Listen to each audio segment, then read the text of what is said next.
is our second time to go live, so it's pretty exciting. The first episode went really well. If you guys didn't catch it, it was we had green screens. Rachel, the VP of Customer Success over there.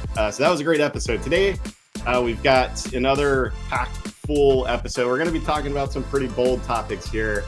A little bit about AI and how it's dying and just where search is going and just sort of Jordan's story at Packer Freight. And then how sort of our integration works with Logistically TMS. But for anyone that has joined, I haven't quite figured out yet the sort of managing the LinkedIn reactions, comments, and stuff like that. But if you guys leave comments there or react, we'll try to get to it. If we don't get to it through the episode or through the show, then we'll be reaching out after that. So gonna welcome the guests here to the stage and change this layout. There we go. We got you guys. Welcome. We did it. Episode 33, I think. Right? Yeah, episode 33. Jordan, I don't see your title back there on the, or I see Jordan, but no company.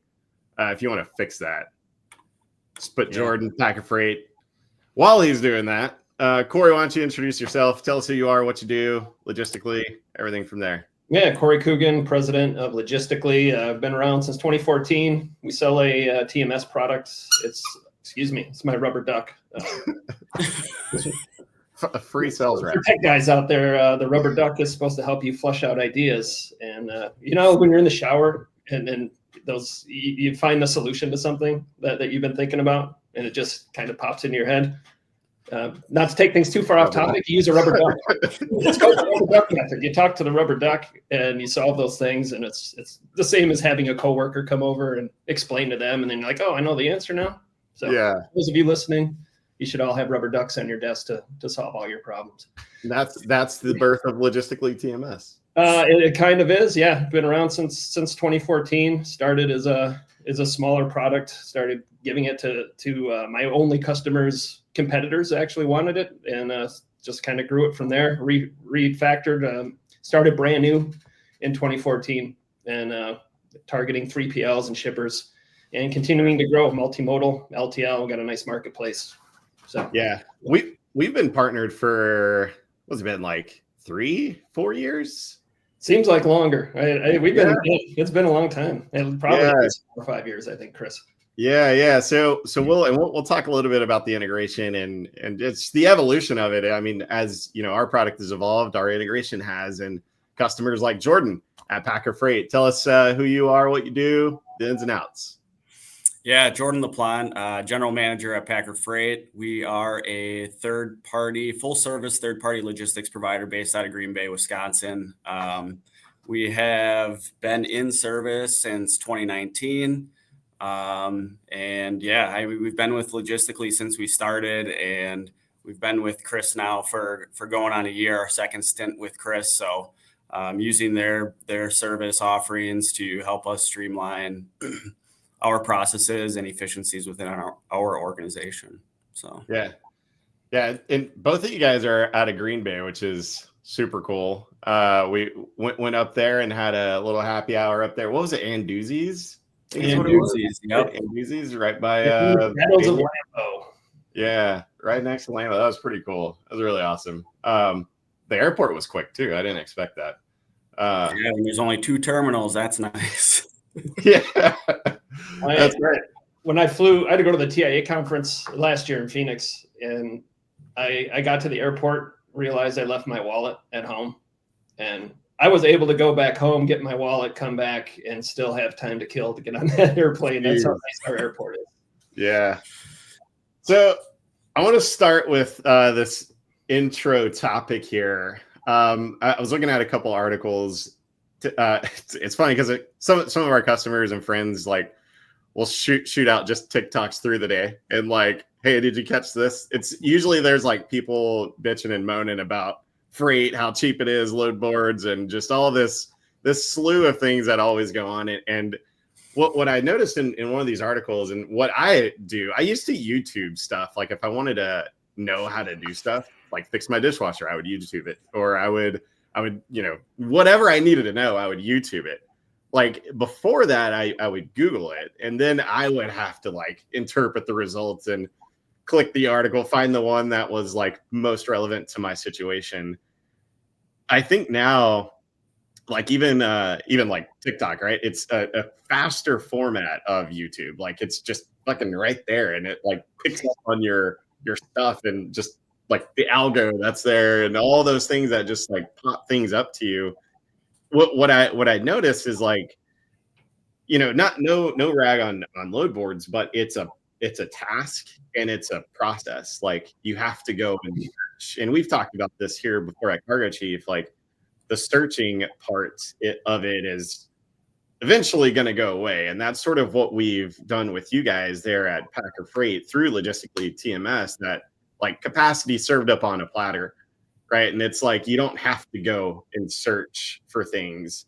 What do you guys think about that? Like the searching versus like just results bubbling up to you. I don't know, Jordan, if you want to. Yeah. I mean, as far as we go, the biggest thing with like technology and automation now is not, I mean, the last thing we want to do is lose our personal touch to our customers and our carriers. And that's, I feel like, a false ideology with a lot of people with automation and technologies, that you're going to lose your personal touch. But what we've found is that what we're actually trying to do within our organization is like reduce the number of touches and clicks that we have on every single shipment.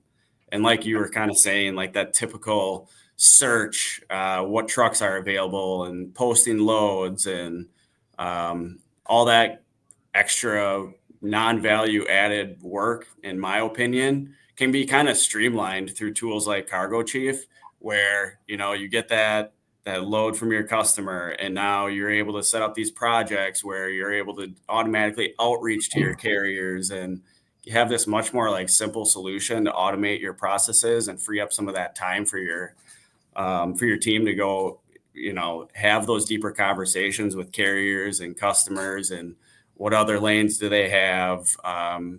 What are the needs that they have? What are some of the pain points that they have? When you're stuck doing all this searching and clicking and touching the order 100 times before it gets booked, I mean, you're not able to spend that time having those valuable conversations with your customers and carriers. So that's kind of how we view it right now. And we've found that we're not losing our personal touch. We're just like simplifying the process and limiting the amount of times that we're touching the shipments on our end.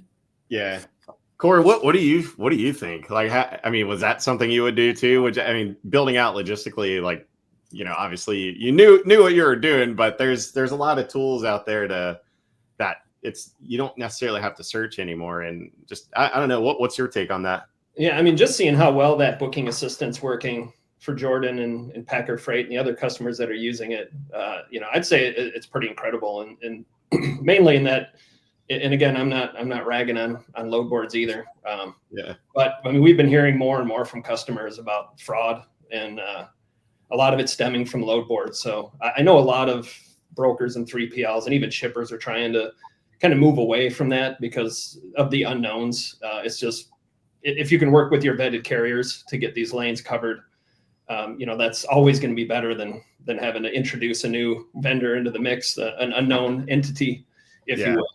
So it seems immeasurable to me that you can do what Packer Freight has done, and with the tools that you've provided, Chris, to be able to just rely on these trusted carriers without all that heavy lifting. Why wouldn't you do that? I guess would be my question. Yeah. Jordan, we talked about a little bit using some internal chat bots. So like switching sort of like to this AI piece, it's a hot topic. But we, when we were talking, it's sort of like this industry is kind of a laggard industry. They're still like paper BOLs and all this stuff. But how have you guys used like AI? What's your take on that whole thing? Because automation, it's more like augmentation, like really just taking out the task work from your team to really, reposition them on other business priorities where, the like AI stuff, people have a fear of like change management. How is it going to affect my relationships with my carriers, my customers, my team, all that stuff. How have you guys sort of navigated that space without losing that touch? Yeah, as far as AI goes, that's a whole nother level and a whole nother subject. But it's like we're trying to implement more of that technology within our processes. We are starting very slowly, just because a lot of some of the risks that we're unsure about with giving your information to a third party and not really sure what's happening with that. Are you training these AI models that people can go in and grab that data? And there's ways around that and things like that. But we've started out we actually just started doing this a couple of weeks ago, is trying to test out some like internal chatbots, if you will, on like process management, and like if questions come up that that an employee doesn't have to go to a 50-page handbook and try to find the answer to the question. It's like, why don't we get this information into an AI model? It kind of, that way, like an employee can go to that chatbot, ask it a question, and it's going to kind of spit out the answer for them, within a couple seconds. That's kind of how we're starting to use it. And so, there's a little bit of ways to go. I would just advise everybody that when you do something like that, make sure you're thoroughly vetting the tool, because it can potentially give you some wrong answers at times. And you just want to spot check it and make sure that it is giving you the correct information.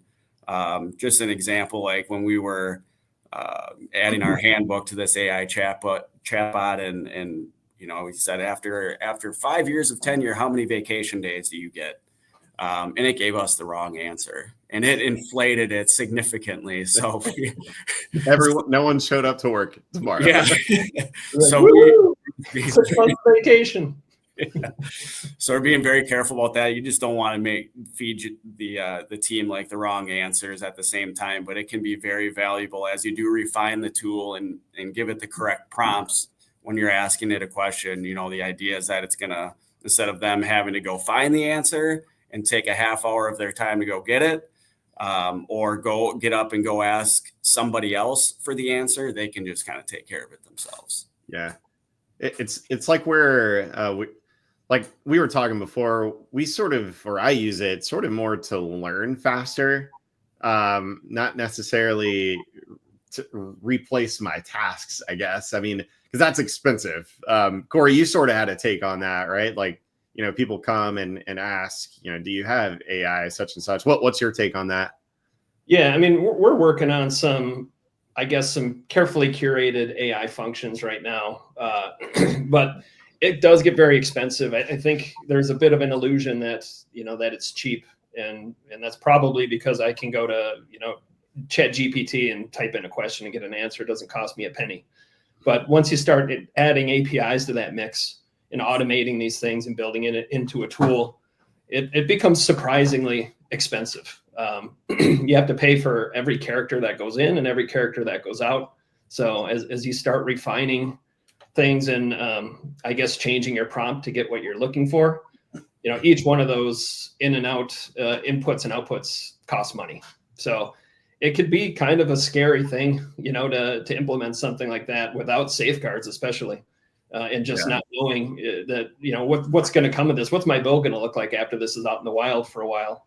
And the funny thing about it is the prompts, that you feed to these things, like it's very experimental. And some of the tools that we're building now, we discovered just adding one word that seems meaningless, the word quote, taking the word quote out to try and get like some city states for a zip code or something like that. I mean, it seems trivial, but it would flip-flop things, and we were getting places that don't exist. So we had to very carefully kind of engineer that prompt to get what we think we're going to get.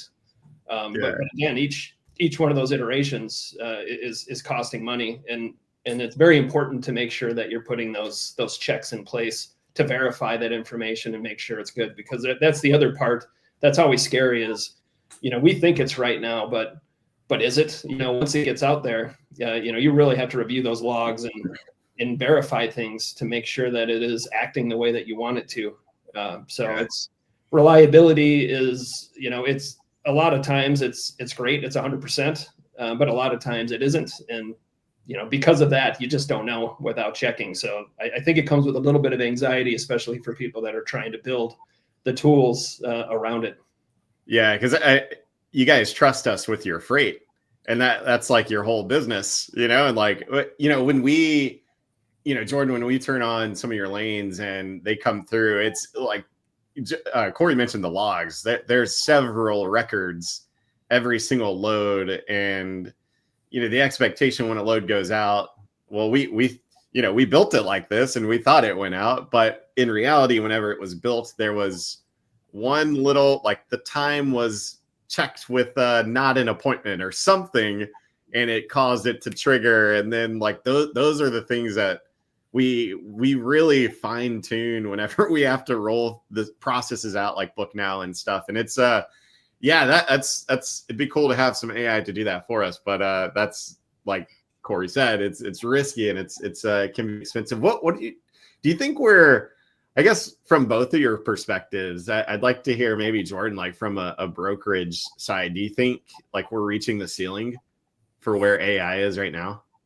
I think as far as like some of these like tweaks that we're talking about, where we just change something very simple in our prompt and it changes the answer completely. There's some room there to improve, and that there's, we can expand upon that.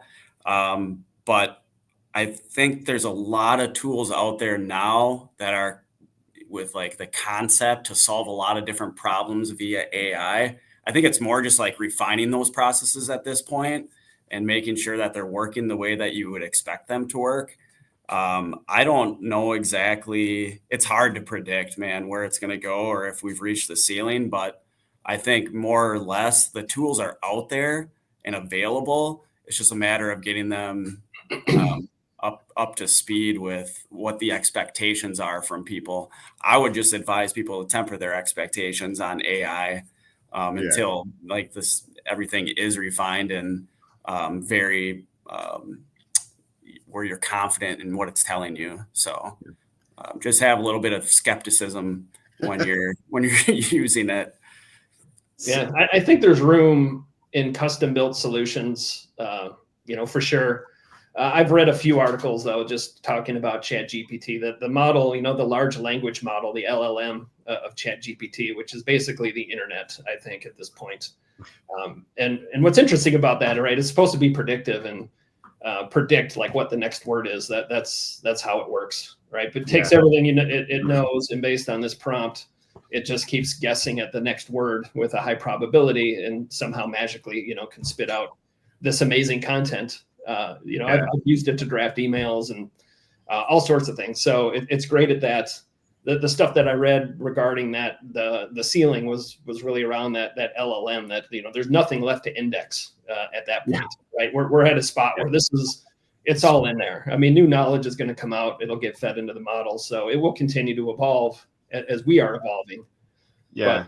But, how much further, can that go as far as applying creativity to come up with new solutions using AI and machine learning? I think there's a lot of room there. But, aside from just being expensive, to consume some of these tools and off the shelf solutions, it's expensive to build them. Engineers are expensive, especially good ones, and especially ones that are, here domestically hired in the US. I mean, they're not cheap. So, one of the things that we're looking at with all of these possibilities and things we hear from our customers is, it's the age old build versus buy. And I think that's where TMSs like us or even a company like Packer Freight, it's in a lot of cases, I think it just makes sense to integrate and use a tool that's dedicated to that one function. And that's, I'm sure, why you see so many, TMSs and other systems really across all industries with integrations into all of these tools, so that, the team of 100 engineers who's working on, this AI tool, like, we'll never be able to build anything that's as good as what they're building, because they're specializing in it. And just like they couldn't build a TMS as good as what we have, because that's where we're putting all of our, eggs into that basket. I saw an article. It was actually released, published yesterday. Yeah, yesterday. I happened to stumble across it. That search traffic, I think it was by Axios or something. That search traffic has dropped by more than 15%.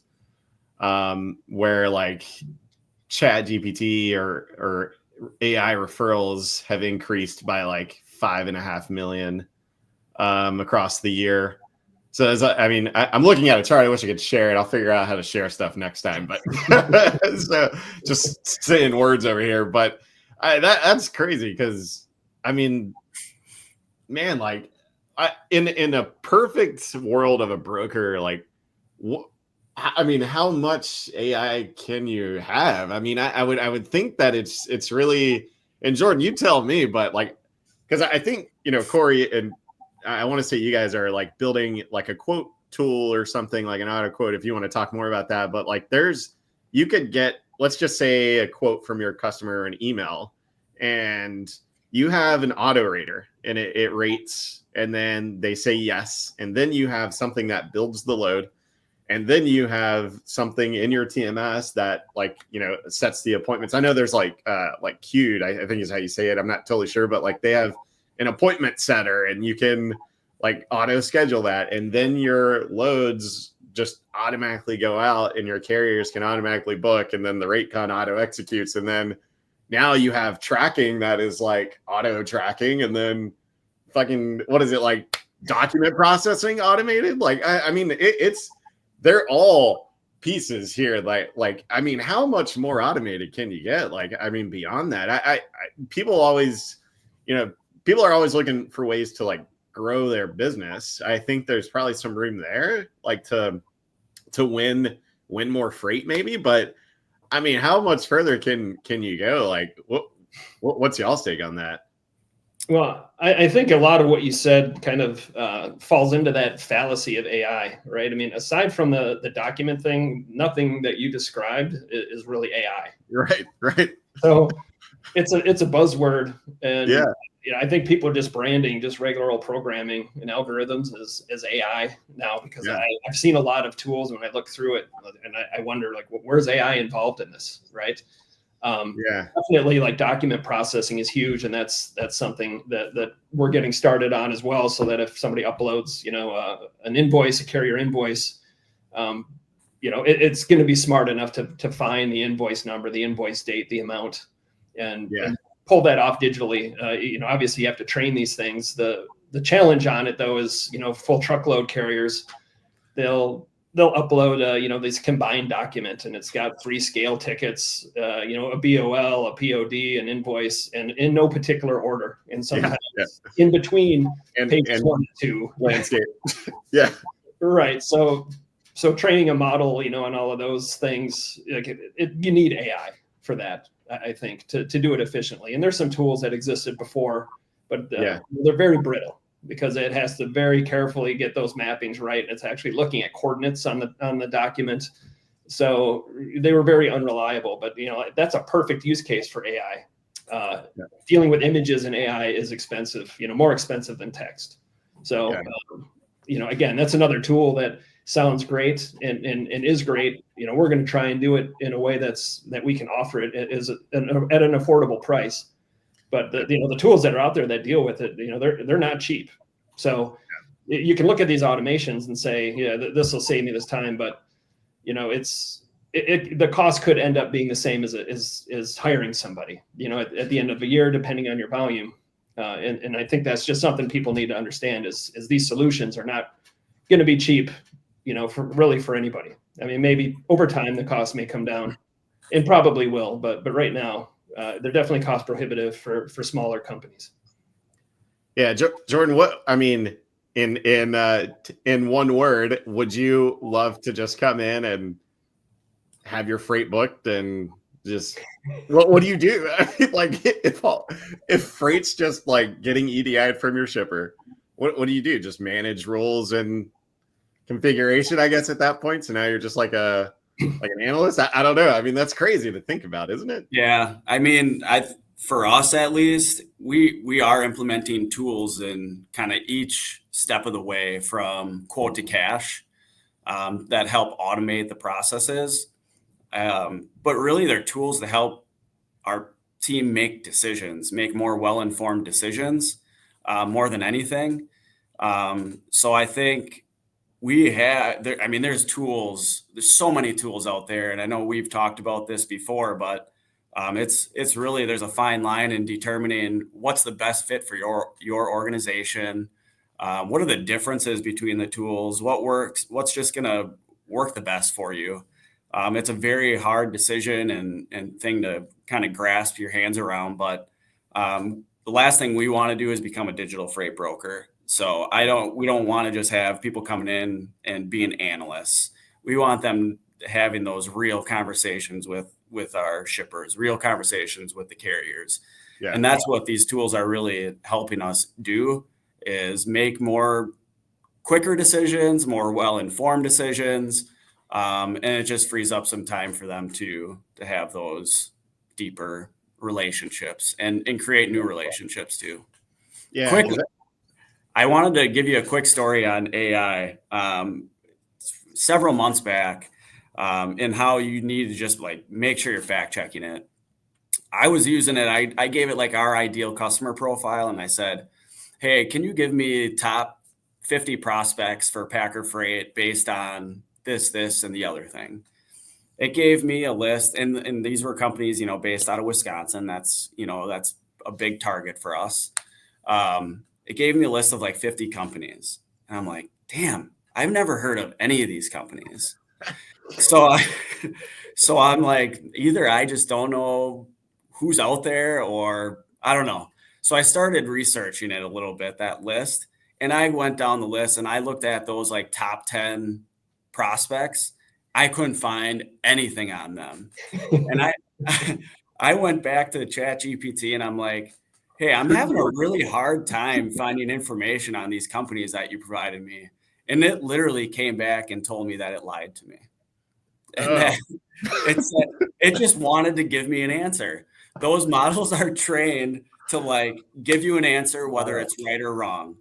And so you have to train them to be like, instead of just giving me a bullshit answer, just tell me you don't know the answer to it, or you're not capable of doing this. And it'll listen to you, and it won't do that anymore. But it's just like, it baffled me that it just gave me this list of shit. I think that's a great tip for everybody listening that is using ChatGPT or anything else, that you can add to your prompt. If you don't know the answer, don't make something up. Yep. That's a great tip, Jordan. Yeah, that's bizarre. I usually, when I go to chat, I'll like say act as a VP of SaaS or act as like a VP of marketing in logistics and give them a prompt, and then I'll say like enhance this for SEO or just like be more creative or whatever. But I've never, did it say like I lied to you? Like I didn't know it can lie. More or less, it pretty much said, I didn't really know the answer to this, so I made this up. Is pretty much what it told me. Wow, dude, that is insane. Like, man, that's crazy. Wow. That's wild, dude. I'd never thought about that. Like, that's a good tip. What do you think? So let's shift gears here a little bit to implementation, because we talked about some things. What we do for y'all is big. It's a big change for what you guys do, but the outcome, as long as we're all focused on what we want, and it's obvious, either you automate and scale or you drown in the outdated processes. Like, how do we, what was y'all's take on change management? What were some of the limitations and hesitations, I guess?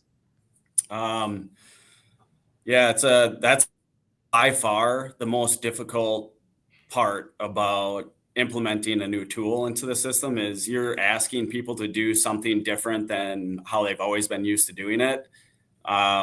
So it's really just trying to explain the benefits and how it's going to help them, and it's not going to replace their job. It's going to allow them to make better decisions. And once they start doing it and see some success from it, that's when things really start to get rolling. And, that's just on internally here within our team. But then you have obviously the change management on the outside piece, which would be, on the carrier side.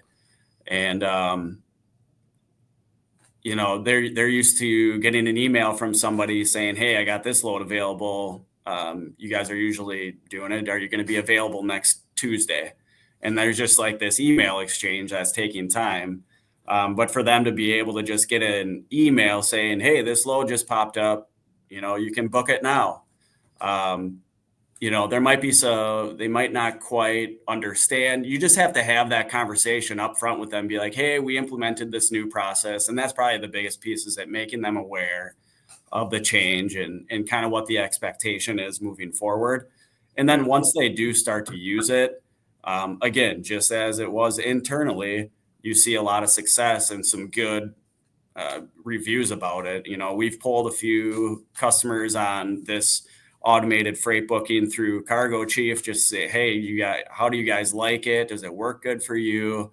I haven't gotten a bad review. Once they start using it and they see how easy it is to use, it simplifies the process on our end. It also simplifies the process on the carrier side. So it's been very encouraging. It's just really getting past that initial hurdle of like having that upfront conversation and how it's going to help them, and getting them to actually dive in and use it and set it up the way, like setting up those projects and getting things kind of streamlined for them.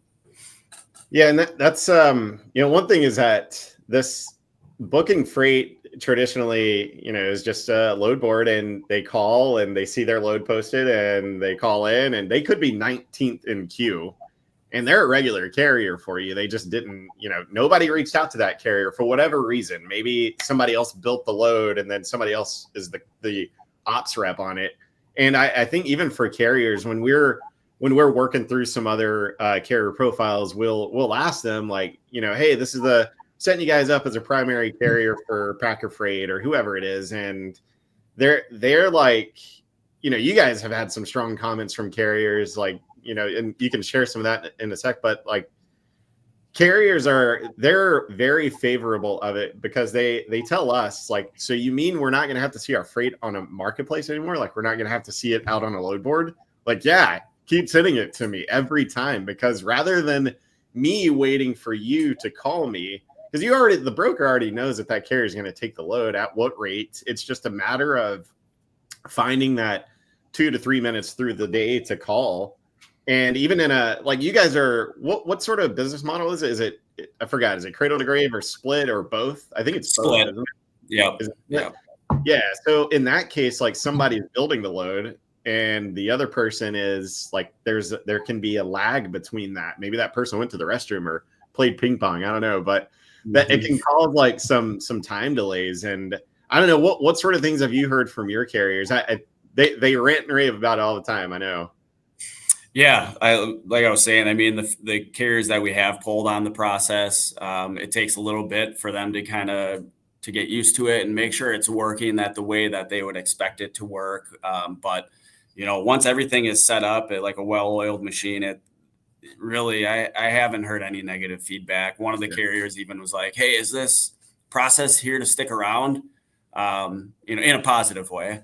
Yeah. So like those are the types of conversations we're having with the carriers and the type of feedback we're getting. Yeah. One compelling case study. I remember when Chris and I came to visit you guys at your office last fall. I remember you guys talking about these kind of low margin loads that came in every week from one customer, and there was like 5 or 6 of them a week. But because the margin was low, they were just always kind of ignored and turned down. And then with the booking assistant, I remember that it was like it was zero touch. So now this low margin load just became almost like free money. I mean, as long as everything goes well and there's no hassles, that's those low margins just keep piling up. And as our sales guy likes to say, the crumbs make the cake. And that's for you if you're listening, Matt. The crumbs make the cake. He told me that once, and I've always thought about it. Like, it's such a great expression to keep in the back of your head, because it's true.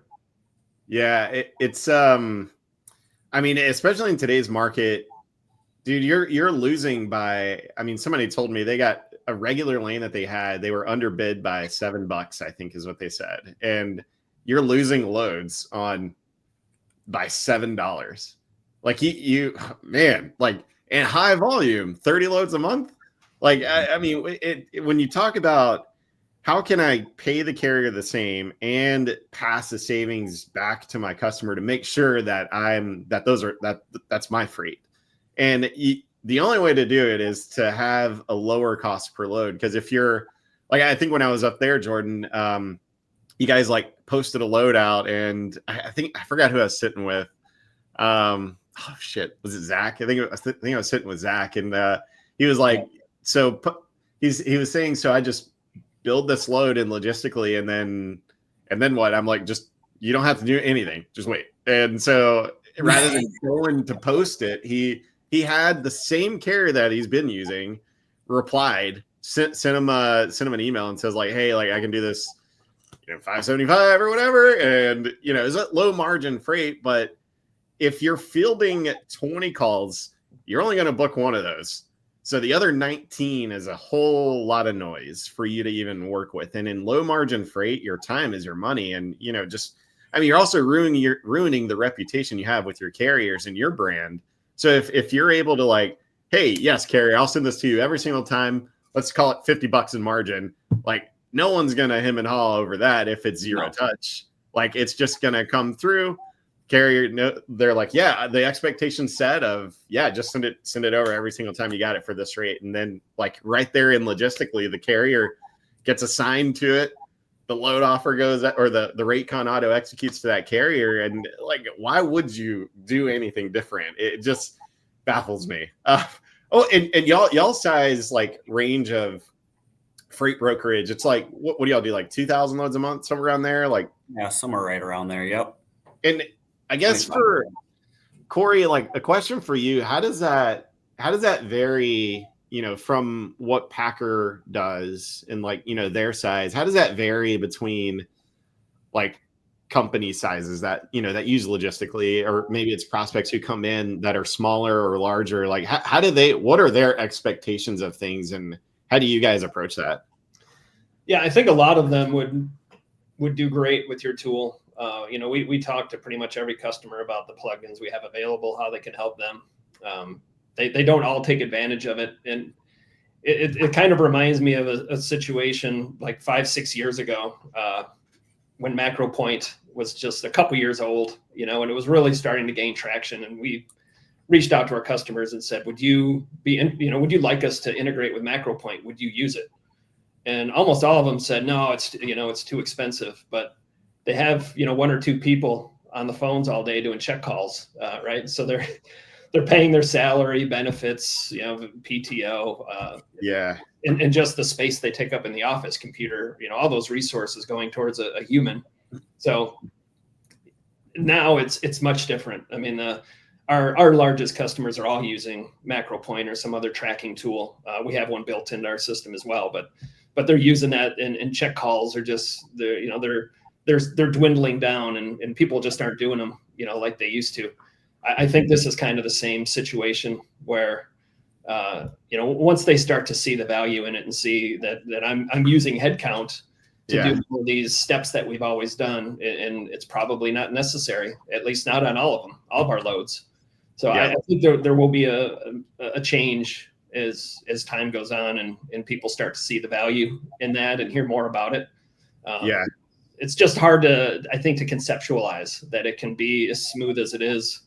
And rightfully so. People get sold things that aren't, like talking about the AI, again, but there's the perception of what you're going to get, and then there's what you get. And usually perceptions are way higher than what, what you're actually going to get. So those expectations get in the way. And in my opinion, I think it's just people don't trust technology until it's hit that critical mass, now they feel safe. It's at the tipping point, and it becomes mainstream to operate that way.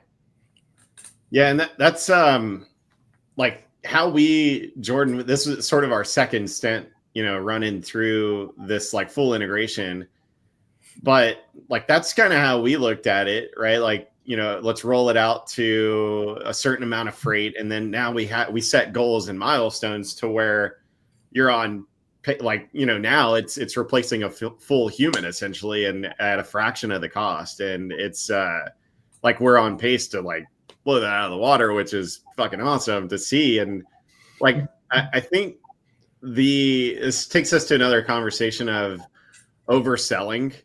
I think, and like, we had a conversation about overselling, and sales reps will do anything to get the sale. But for us, and what's unique, I think, is that we really shoot for success, like with those milestones, until we get to a certain point.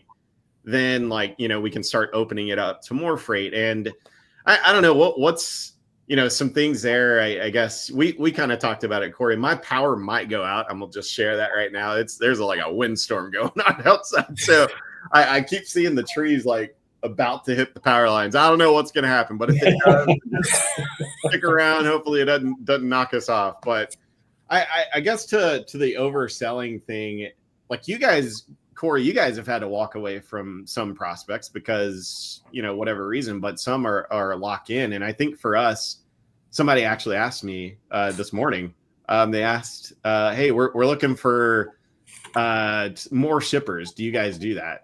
I'm like, dang, no. Like, it's a pretty easy thing to just stay in our lane. And how would you define like your ICP, I guess, your ideal customer profile, and who's the right fit for Logistically?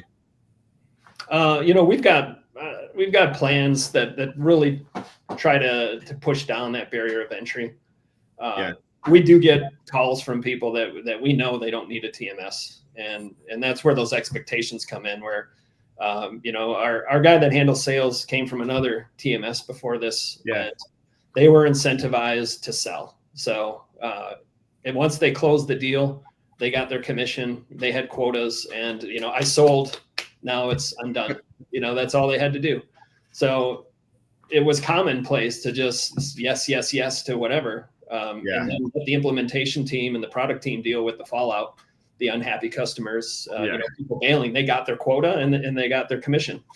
So I guess that's type of structure in a sales organization kind of sets things up, for that type of environment that I personally, I don't agree with that. So, we do turn away people that we know you just got your authority. And we get the same question: does your system come with customers? And, and we say, of course not. Don't spend a dime on any technology. The fact that you're asking that question means that you shouldn't be spending any money. Like, you got to get yourself a customer before you can do anything. And sometimes that question's followed by, okay, how do we get customers? And, like, this is somebody who's starting a brokerage. And we tell them you go to the Chamber of Commerce and start knocking, get a list of manufacturers, start knocking on doors. But they're going to be one of 20 people knocking on doors. So, that a big part of what we do is just really trying to set expectations and making sure that someone's going to benefit from this tool, that they actually need it. And we're not going to spend all the money we're making off them on support, educating them and trying to teach them how to run a brokerage, because that's not what we do. But to answer your original question, ideal customer, I mean, we've got some that are coming from brokerages, starting their own thing. So they're really small. Maybe they only are moving 5 or 10 loads a month. And we're great for that. But we've got customers that are doing $80 to $100 million a year in freight. And we scale to that too. So, any 10 to 20 million is a great number, for us, but we definitely take bets on some of the smaller ones that we think, have the potential to grow because of their pedigree or just the experience that they're bringing to the table. And we're scalable. We'll work for anybody. We worked for Packer when they were starting out, and they only had a few customers, and now they've got a bunch, and we're still working. Yeah, that's awesome, man. Like, because I just found out the other day that you guys have. I mean, that was like the only TMS, and like that's pretty rare to find. Like, we stuck with this TMS because one thing I do know, you guys, like, y'all turn stuff around very quickly, and like everybody appreciates that. I guess Jordan, what's like what's your favorite part about Logistically? No pressure. I mean, the biggest thing, there's a lot of benefits, clearly. No, Corey and his team, they're super flexible. They're willing to work with you. They're willing to listen and integrate.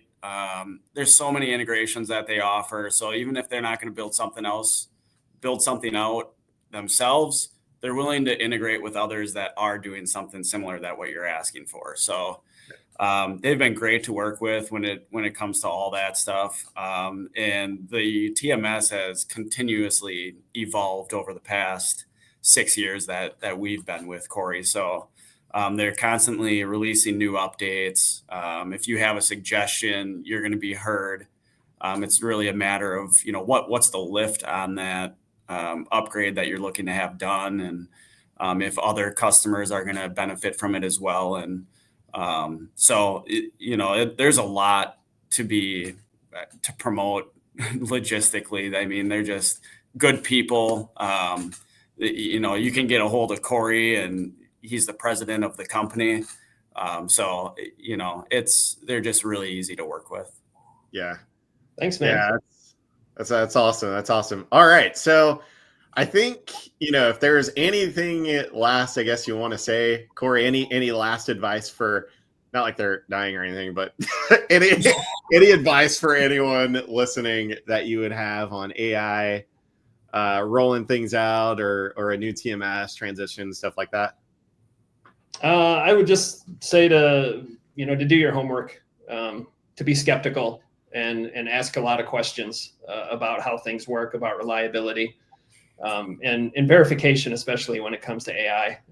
If you're talking to a sales guy, just find out, how do they know it's right? How do they know it's working? Because a lot of that stuff is a black box. And there was even some regulation being proposed, which this is just general AI, but using it in HR, using it in for resume searching and candidates. They found that the AI evolved to profile against minorities, right? Which is kind of weird that AI did this, and they didn't know why. So then they tried to adjust it, and it actually made it worse. So I know that there's some proposed regulation to say you got to open up that black box so that we can understand how it's getting to these decisions. So if you're shopping around, that's a good question to ask. Is it a black box, or are you able to look at issues we may have with wrong data and determine why, so it gets fixed and it doesn't just permeate and continue, through life, giving me, doing the wrong thing. That's or giving people 3 extra months of time off. Yeah. That's wild. I didn't, that's a great approach because we have I don't know, 4 tools that we use to look at the logs and understand the footprint of that load and where did things go wrong. And I don't know that a lot of companies dig into that stuff to make sure that you're successful. A lot of times it's usually just here's the tech, good luck. And then you never hear from me again. But it's, I think that's a really good point. Just to really ask your TMS or anyone and why things go wrong, and if they have a safeguard against it, or how do they look at that stuff. I forgot to mention to everybody, we're doing these sort of things called minis with partners like Logistically, to where at the end of this we do a quick 2 to 3 minute show and tell of why Packer Freight really loves this, and sort of the actual TMS and some of the integrations that they have, the good components of it and things like that. So let's see exactly what everyone loves about it. Let me see if I can. I think when you share your screen, it will give me a chance to throw it on stage. Hopefully, it doesn't break anything. Figure this out. Yeah, I'm gonna also just add into with the technology, automation, and AI. Crawl, walk, run.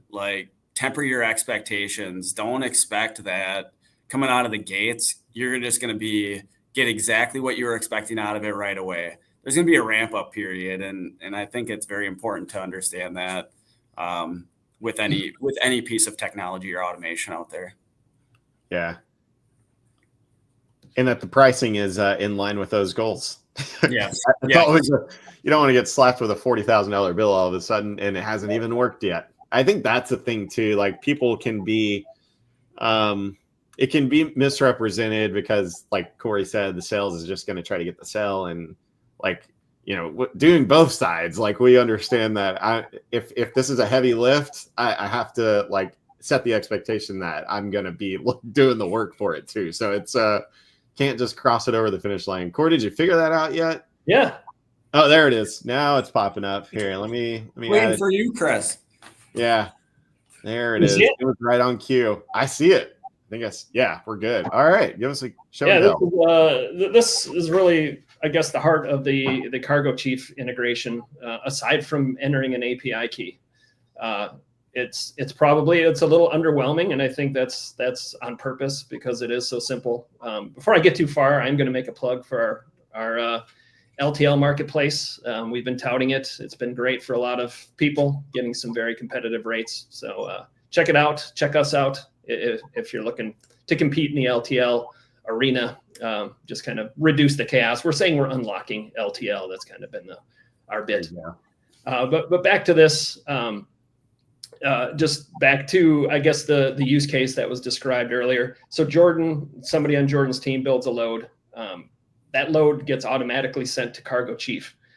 When they come back into that load information, and we're just looking at this particular order for HNO furniture in our demo environment here, they're going to see carriers under this bid section. So and this bid section is pretty nice. You can actually add carriers that fit this service area, which we have a note here. So by default, this is going to show carriers that have the origin and destination in the service area. They have the equipment that you need and service the mode, or you can choose all. But you can also find those by tags. You can tag your carriers and just get the Midwest carriers or the East Coast carriers, whatever that may be.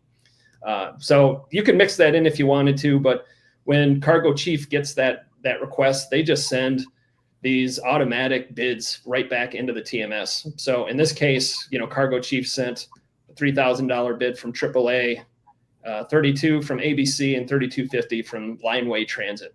So in our platform, you have a couple choices. You can accept this bid, and that's going to go back to the carrier. They know that they're going to pick up this load. They can get the rate con. Everything's really pretty automated at that point, and the pickup is issued. But the other thing that you could do, if you think 3,000 is not so great, I mean, we could put in a counter bid and say 2,500 and add a message. You can do better. or you want all of them? And we send that, right? So now we've got this logged interaction with AAA Transport on this bid.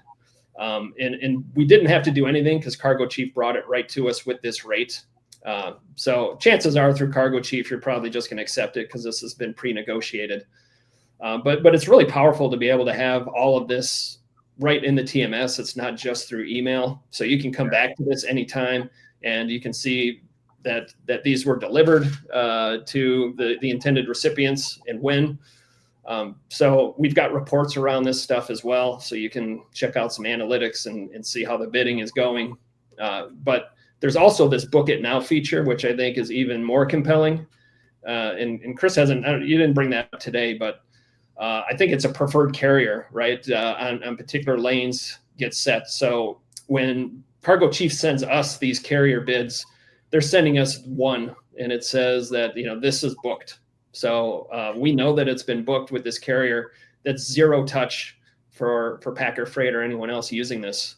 So there's no accepting a bid. There's no dispatching or sending a rate con. It just comes in, carrier's booked, assigned, they get the rate con. Everything's automated, and that's it. You can wipe your hands of it, zero touch. That's badass. The like staying in your TMS like that. We get a lot of people like, hey, we saw you're integrated. We just want to stay in our TMS, and this allows you to do that because you can. I think the cool thing is you can even send a message back to them right from your TMS. Like that's awesome. And then just like Jordan, you guys have there's a lane out there. I think y'all do 20 times a month. And if you're building 20 loads and assigning those carriers, that can be pretty high in time. And this just automates the whole process. You just build the load and all the loads get sent over. They all, the carrier can even see like all 20 and click all and select all and book, and all the rate guns get tendered over. So it's I mean, just thinking about your carrier's experience, it's very, very different. And you know, like Jordan said, we haven't really heard anyone that's pushed back. So it's pretty cool. Yeah, and keeping it in the TMS too, as opposed to email.